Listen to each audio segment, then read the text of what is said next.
Shalom, shalom, paix pour toi. Shalom, shalom, paix sur toi. Shalom, shalom, paix en toi. La paix de Jésus avec toi. Shalom, shalom, paix pour toi. Shalom, shalom, paix pour toi. Shalom, shalom, paix en toi. La paix de Jésus avec toi. Et qu'en tout lieu, toute circonstance, oui, qu'en tout temps, chaque instant, dans la souffrance, dans la joie, que la paix soit avec toi. Shalom, shalom, paix pour toi. Shalom, shalom, paix en toi. Shalom, shalom, paix en toi. La paix de Jésus avec toi. Paul, apôtre de Jésus-Christ, par la volonté de Dieu, aux saints qui sont à Éphèse et aux fidèles en Jésus-Christ. Que la grâce et la paix vous soient données de la part de Dieu notre Père et du Seigneur Jésus-Christ. C'est avec ces paroles que Dieu nous accueille ce matin en ce lieu, un lieu spécial, puisque vous êtes chez vous et nous ici, mais il nous fait part de sa grâce et de sa paix. Et je vous invite à la prière en vous souhaitant la bienvenue pour ce culte que nous vivons ensemble. Père éternel, nous voulons te remercier encore ce matin parce que tu nous as gardés pendant cette semaine et tu nous permets de vivre ce culte les uns avec les autres à distance certainement, mais unis en toi et rassemblés en ta présence. Nous voulons, Seigneur, te remettre ces moments, que nos cœurs puissent te louer, t'adorer, t'élever, que nos cœurs puissent aussi t'écouter ce matin par la parole qui nous sera apportée. Que vraiment tu puisses encore trouver dans nos vies, Seigneur, un terrain pour semer cette parole et qu'elle puisse trouver de la place pour germer. Que ton esprit fasse son œuvre dans le cœur de chacun et de chacune. Amen.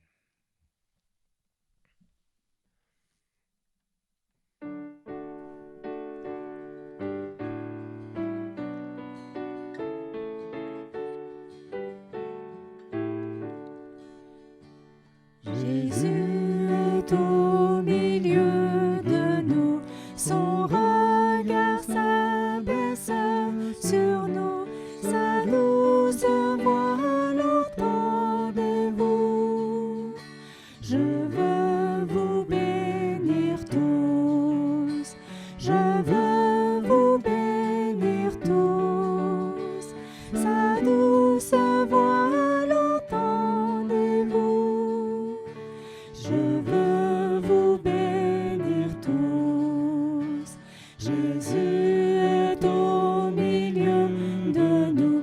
Son regard s'abaisse sur nous.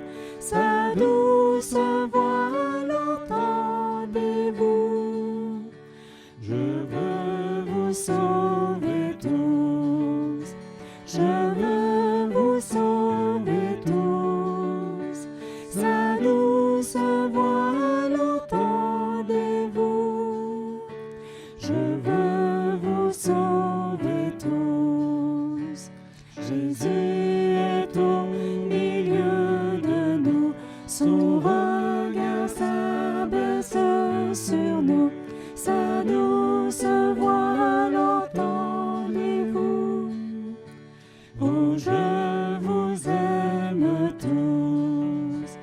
Oh, je vous aime tous.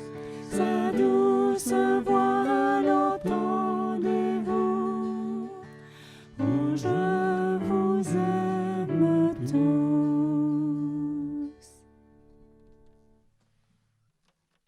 Je vous inviterai à ouvrir dans votre Bible l'Évangile selon Matthieu, au chapitre 25, et nous lirons le passage qui va des versets 31 à 46. Lorsque le Fils de l'homme viendra dans sa gloire avec tous les anges, il s'assiera sur le trône de sa gloire. Toutes les nations seront assemblées devant lui. Il séparera les uns d'avec les autres, comme le berger sépare les brebis d'avec les boucs. Et il mettra les brebis à sa droite et les boucs à sa gauche. Alors le roi dira à ceux qui seront à sa droite, « Venez, vous qui êtes bénis de mon Père, prenez possession du royaume qui vous a été préparé dès la fondation du monde. Car j'ai eu faim, et vous m'avez donné à manger. J'ai eu soif, et vous m'avez donné à boire. J'étais étranger, et vous m'avez recueilli. J'étais nu, et vous m'avez vêtu. J'étais malade, et vous m'avez visité. J'étais en prison, et vous êtes venus vers moi. » Les justes lui répondront, « Seigneur, quand avons-nous vu avoir faim et t'avons-nous donné à manger, ou avoir soif et t'avons-nous donné à boire? Quand avons-nous vu étranger et t'avons-nous recueilli, ou nu et t'avons-nous vêtu? Quand avons-nous vu malade ou en prison et sommes-nous allés vers toi? » Et le roi leur répondra, « Je vous le dis en vérité, toutes les fois que vous avez fait ces choses à l'un de ces plus petits de mes frères, c'est à moi que vous les avez faites. » Ensuite, il dira à ceux qui seront à sa gauche, « Retirez-vous de moi, maudits. Allez dans le feu éternel qui a été préparé pour le diable et pour ses anges. Car j'ai eu faim et vous ne m'avez pas donné à manger. J'ai eu soif et vous ne m'avez pas donné à boire. J'étais étranger et vous ne m'avez pas recueilli. J'étais nu et vous ne m'avez pas vêtu. J'étais malade et en prison et vous ne m'avez pas visité. » Ils répondront alors, « Mais Seigneur, quand avons-nous vu avoir faim, ou ayant soif, ou étranger, ou nu, ou malade, ou en prison, et ne t'avons-nous pas assisté ?» Et il leur répondra, « Je vous le dis en vérité, toutes les fois que vous n'avez pas fait ces choses à l'un de ces plus petits, c'est à moi que vous ne les avez pas faites. Et ceux-ci iront au châtiment éternel, mais les justes à la vie éternelle. » Nous sommes dans ce qu'on appelle dans l'année liturgique le dernier dimanche de l'année liturgique. Dimanche prochain, c'est le premier dimanche de l'Avent. On rentre dans une nouvelle année. Et le thème attribué à ce jour, c'est le Christ roi. Il vient pour régner. Et il va séparer les uns des autres, comme le berger sépare les brebis d'avec les boucs, nous dit le texte. Et pourtant nous avons chanté « Jésus est au milieu de nous ». Nous vivons sa présence spirituellement. Lorsqu'il reviendra, nous vivrons cette présence concrètement avec lui. Nous pourrons vraiment profiter d'être dans sa présence dans le royaume de Dieu. En attendant, il faut se préparer. Il faut accepter ce regard d'amour que Dieu pose sur chacun d'entre nous comme nous l'avons chanté. Il faut pouvoir reconnaître que Dieu est venu pour nous. Où en sommes-nous ce matin dans notre relation à Dieu? Est-il notre berger? Sommes-nous brebis ou boucs ce matin? S'il revenait aujourd'hui, serions-nous mis à droite ou à gauche? C'est une question qui vaut la peine, à laquelle il vaut la peine de réfléchir. Chacun pour soi, sans tenir compte de celui ou celle qui est à notre gauche, à notre droite, devant, derrière nous, ou dans la maison d'à côté, en train de regarder ce même culte que nous. Il faut réfléchir chacun pour soi et laisser Dieu toucher notre cœur ce matin, afin que nous puissions lui rendre gloire par notre vie ici-bas. Et on veut remercier ce Dieu merveilleux. On veut prendre du temps pour l'adorer, lui, le roi qui vient.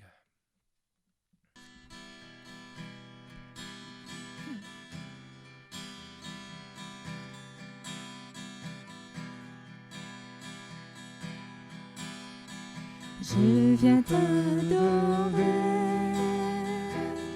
t'apporter ma prière, dire tout simplement, je t'aime Jésus, je veux me livrer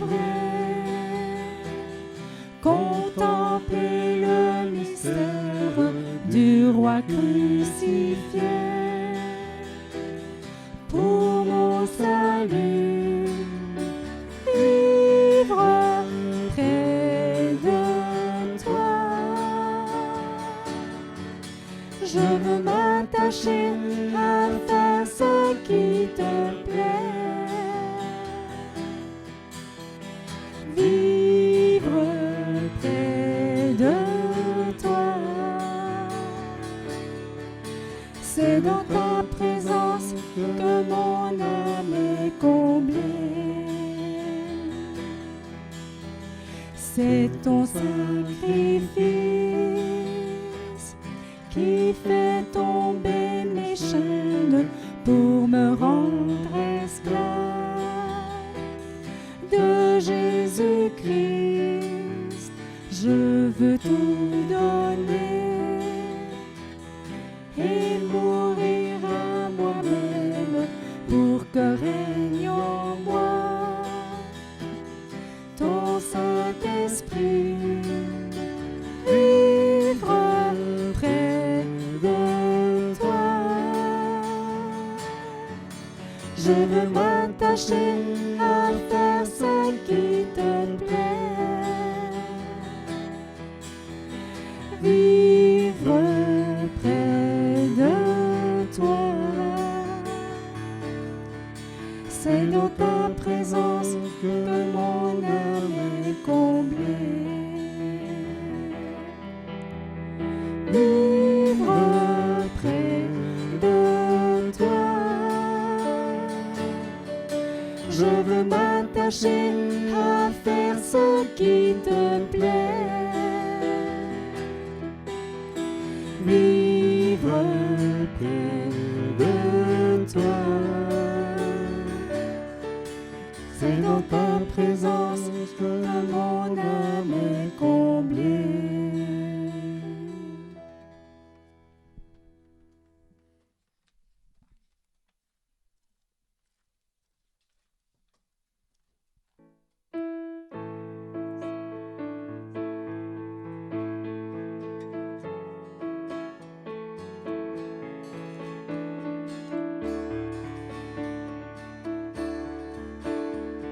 Le roi dans sa splendeur,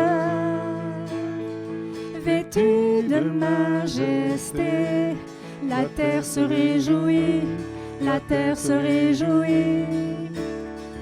Il est paré d'éclat, la nuit essaye de fuir, au son de sa voix, au son de sa voix. Oh Dieu, tu es grand, nous chantons, oh Dieu, tu es grand, et tous verront, oh Dieu, combien tu es grand. D'âge en âge il règne, les temps sont dans sa main, commencement et fin, commencement et fin.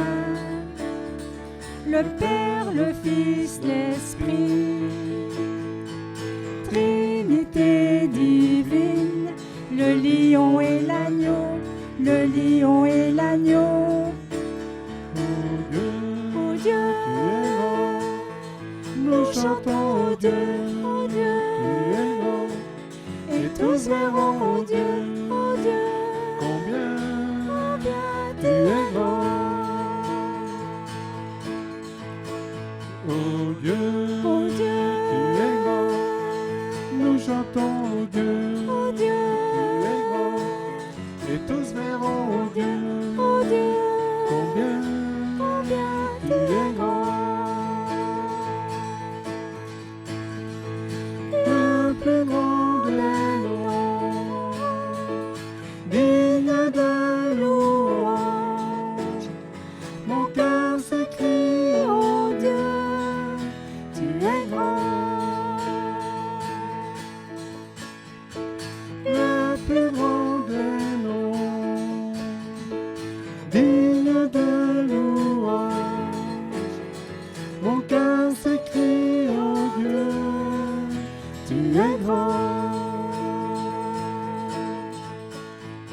ô Dieu, ô Dieu, tu es grand.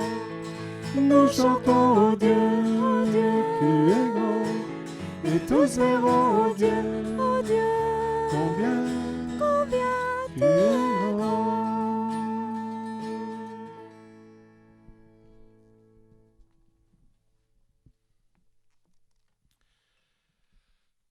Chose pas commune, mais j'aimerais vous demander peut-être de mettre pause pendant un instant sur le culte et de prendre un temps de prière à la maison, de prendre un temps où chacun chez soi, on peut prendre un temps pour honorer Dieu, pour lui rendre gloire, pour le louer, mais peut-être aussi lui faire part de nos soucis.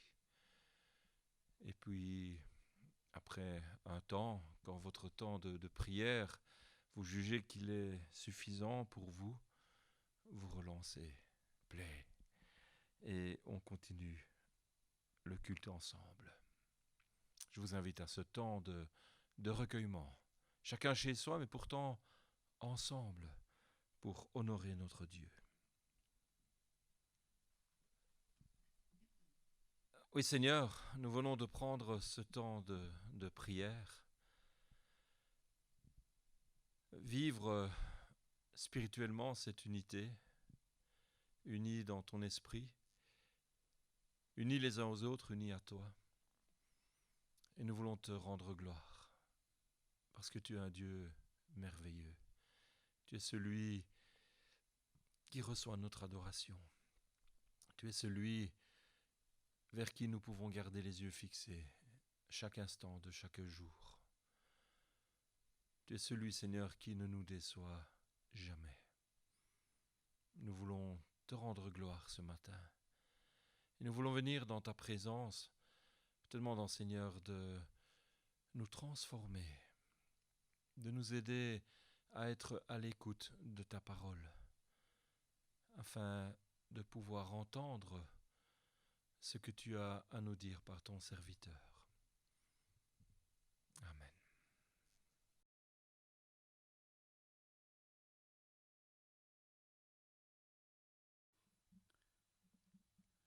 Chers frères et sœurs en Christ, nous remercions le Seigneur pour nous avoir guidés durant toute cette semaine. Il nous a montré ces jours et nous a montré ce moment où nous allons être à l'écoute de sa parole. Après avoir séjourné dans le contexte particulier de nos jours en Afrique et principalement au Niger et au Burkina Faso, j'en viens à la conclusion que la vie, notre vie, est un don de Dieu. Et c'est le thème que je donne pour mon message de ce matin. La vie est un don de Dieu.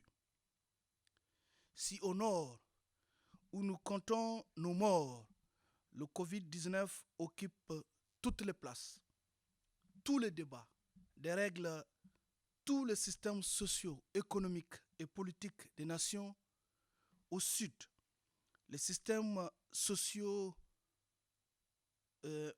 au sud et dans le pays où j'ai séjourné, les populations n'ont connu ni première vague, ni encore envisagé la deuxième. Le commerce, les centres commerciaux, les marchés, les lieux de culte et tout autre lieu de rassemblement sont ouverts.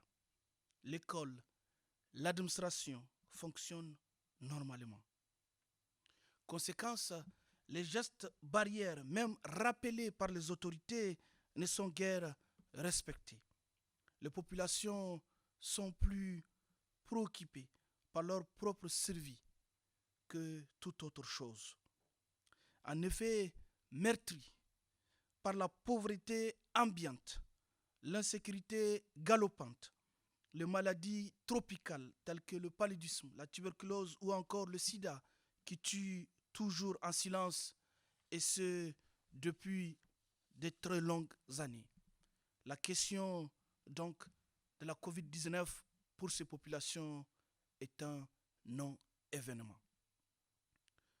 ma sœur, mon frère. La parole de Dieu nous dit dans Genèse 2, verset 7, que l'Éternel, Dieu, forma l'homme de la poussière de la terre. Il souffla dans ses narines un souffle de vie et l'homme devint un être vivant. Alléluia. Que vivons-nous aujourd'hui comme difficulté qui engendre la peur chez nous, chers frères et sœurs? Dans le chapitre 6 du livre de Daniel, vous verrez que Daniel fut jeté au lion, affamé. Il est sorti de l'épreuve indemne. Et je remercie dans ce passage le pasteur pour m'avoir éclairé sur l'accord ou l'apport apocryphe vis-à-vis de nos livres fidèles du canon biblique. L'apôtre Paul dit dans 1 Timothée 1, 16, « Mais j'ai obtenu miséricorde, afin que Jésus-Christ fît voir en moi le premier toute la longanimité, pour que je servisse d'exemple à ceux qui croiraient en lui pour la vie éternelle. » Chers frères et sœurs en Christ, que nous soyons en contexte de maladie ou en contexte de faim ou de pauvreté, retenons une chose: notre vie est un don de Dieu. Et Jésus-Christ nous dit, je leur donne la vie éternelle et elles ne périront jamais et personne ne les ravira de ma main. Jean 10, 28. Ce matin, ayons cette longanimité, cette sorte de patience à supporter la souffrance de ce temps afin d'être des témoins vivants pour Christ.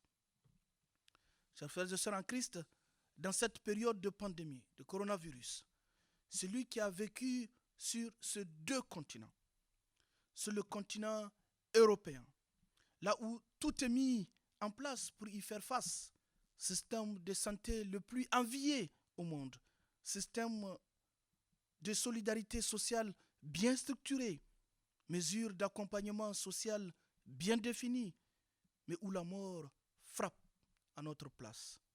Et puis, sur le continent africain, où un désordre sans précédent est installé dans le système de santé, où aucune solidarité institutionnelle n'est installée, et où le peu de solidarité entre le peuple qui existait d'antan menace de disparaître face aux difficultés sociales du moment. Celui donc qui a vécu ces deux côtés dans le contexte actuel aura peut-être tendance à poser cette question posée à Jésus-Christ par ses disciples. Rabbi, qui a péché, cet homme ou ses parents, pour qu'il soit né aveugle? Jean 9, 2. Dans l'histoire de ce passage, cette personne est née aveugle. Il a grandi dans ce milieu et il est connu de tous, de ses voisins notamment qui le connaissaient comme le mendiant du coin. Mais ce jour-là, à la sortie du temple, les disciples de Jésus vont lui rapporter les questions posées par beaucoup de personnes.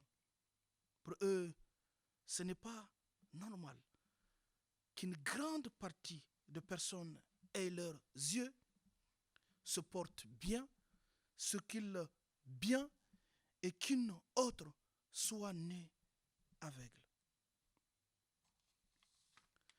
Il ne doit certainement pas y avoir que le péché de génération ou le péché du concerné qui peuvent expliquer cela.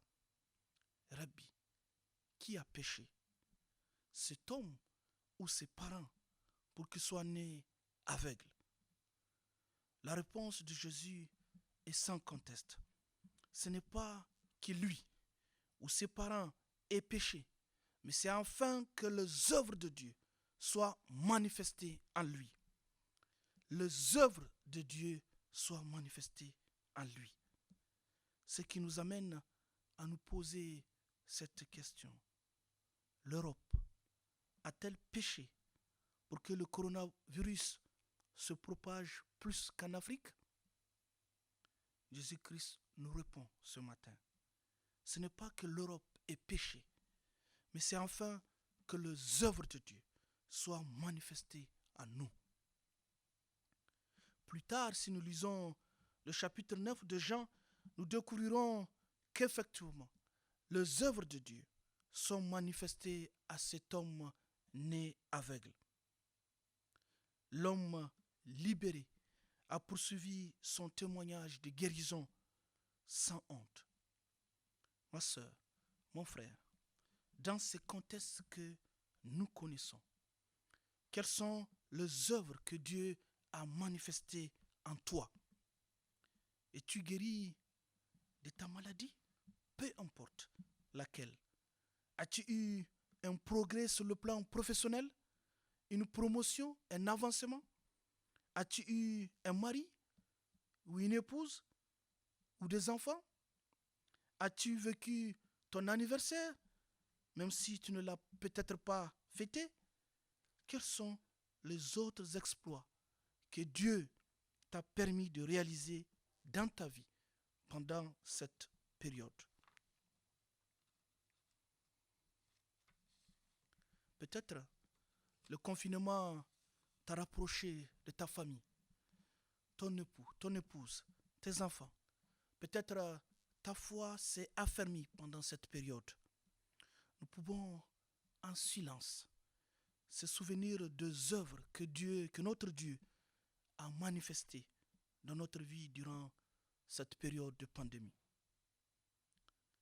En conclusion, je lirai avec vous cette parole forte du Seigneur dans 1 Corinthiens 10, 13.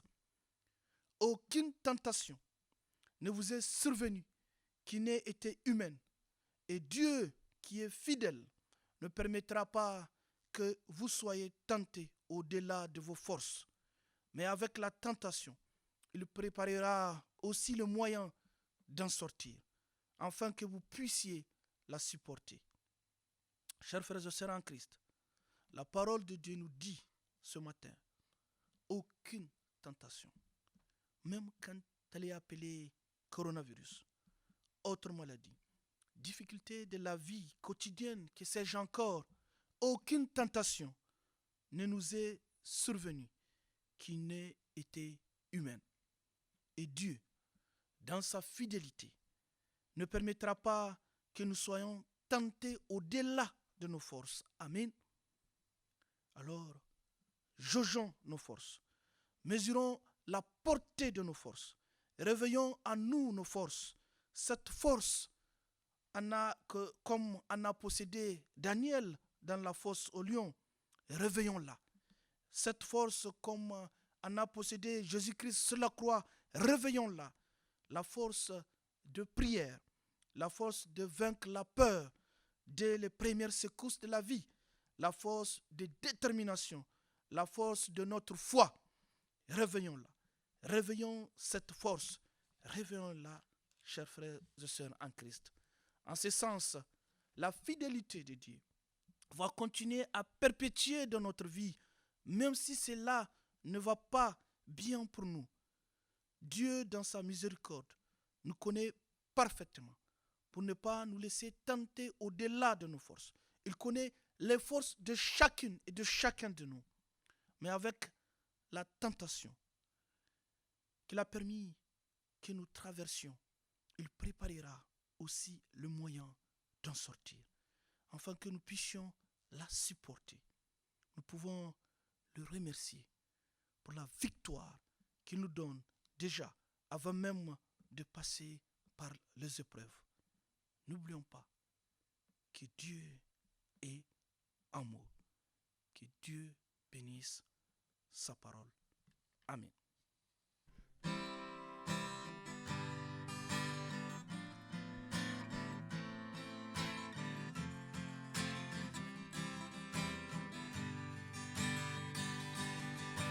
Seigneur, ce dont j'ai besoin, c'est d'un cœur brillant.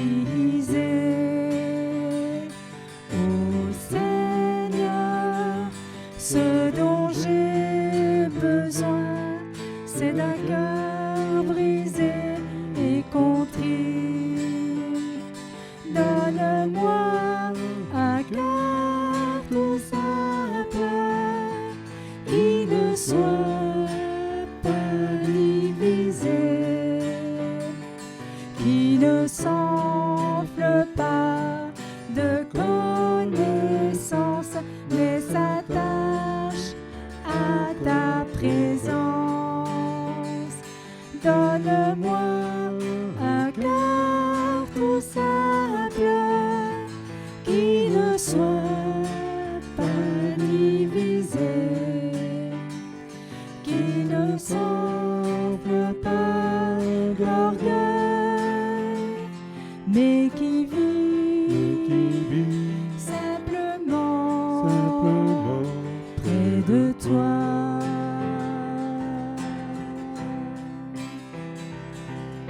Seigneur, ce dont j'ai besoin, c'est d'un cœur brisé.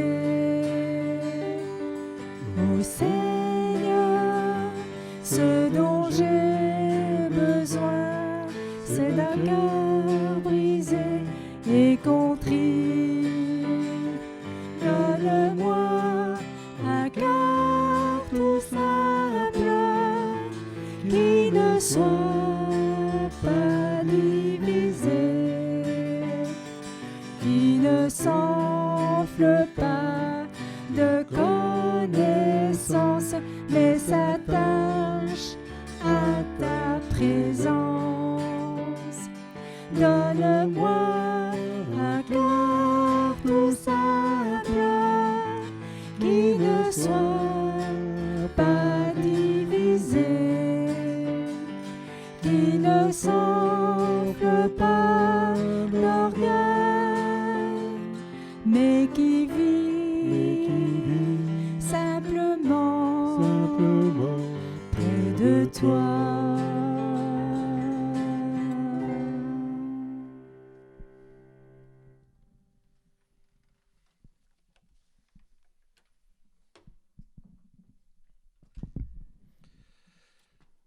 Voilà, on arrive tout doucement à la fin de notre culte. On veut remercier Dieu pour la parole qu'il nous a apportée. Vous rappelez que dimanche prochain, nous serons toujours à la même heure sur la toile pour vivre un nouveau culte ensemble. Que dimanche, c'est le premier dimanche de l'Avent. Et puis que pendant cette semaine, il y en a qui fêtent leur anniversaire. Il y a Sarina, il y a Winnie, il y a Myriam, il y a Jedidja, il y a Arlette. Il n'y a que des femmes cette semaine. Mesdames, un joyeux anniversaire à vous toutes, que le Seigneur vous bénisse. Et si vous êtes de l'autre côté de votre écran et que c'est votre anniversaire cette semaine, à vous aussi que Dieu vous comble de ses bienfaits. Allez dans la paix du Seigneur et que nous puissions continuer à faire attention les uns aux autres. Rappelons-nous que ce que nous faisons les uns pour les autres, c'est pour le Seigneur que nous le faisons. Amen.